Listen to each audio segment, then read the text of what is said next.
Jai Hind dosto, and welcome to my channel Saral Bhasha. The main purpose of creating this channel is to provide necessary information related to our country in a simple and expressive manner. So let's get started. So today's topic is all about South China Sea. This is one of the most disputed region of the world.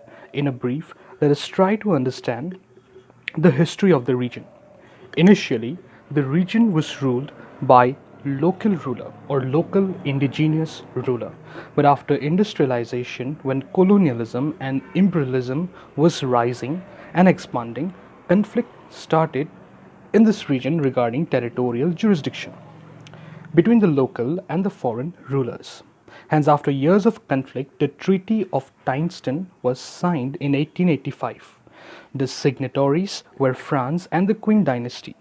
You can see in the map shown on the screen the Gulf of Tonkin. So it was decided that the Gulf of Tonkin will act as a buffer zone and the areas or land beyond the Gulf of Tonkin will come under the Qing dynasty's jurisdiction, and the areas till the Gulf of Tonkin will come under the French colonial jurisdiction. However, one thing was completely neglected, and that was the water frontiers, which were not demarcated and even not discussed during the Treaty of Tyneston. Now, there are few important facts we must know before knowing the importance of South China Sea. Number one is that China has an expansionist agenda.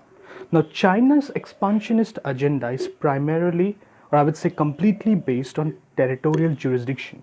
However, if we compare China's territorial expansionist agenda with that of Pakistan, Pakistan's expansionist agenda is completely based on religion.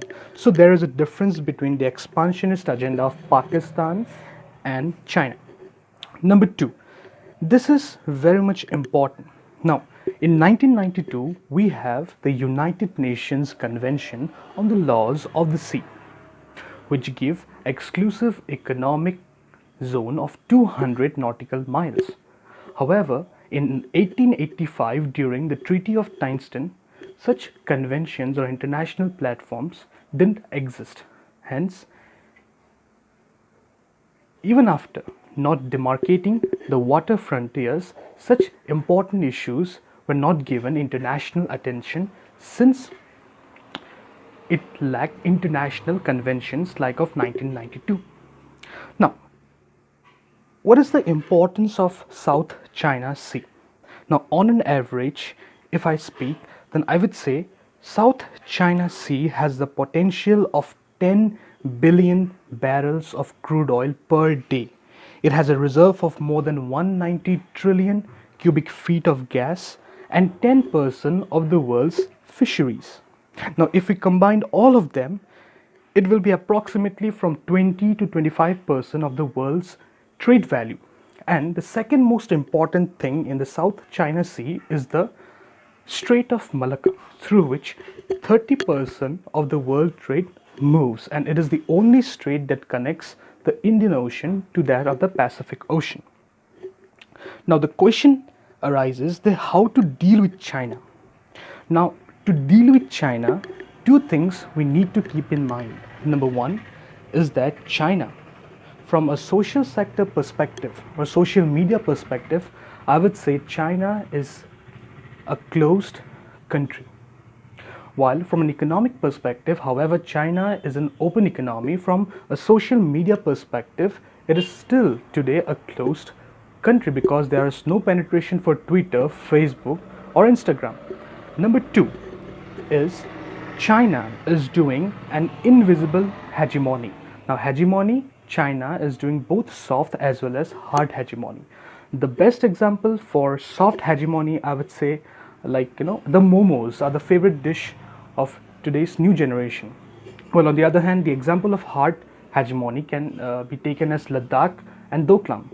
So we can say that China is some way or the other creating hegemony, both soft as well as hard hegemony. I hope I am able to give you an information or make you understand what is South China Sea and the dispute regarding this region. Now, In the following videos, I will discuss more important topics regarding the South China Sea, like the Great Wall of Sand, the Cabbage Strategy, Sangmai Initiative, the spaghetti bowl-like concept.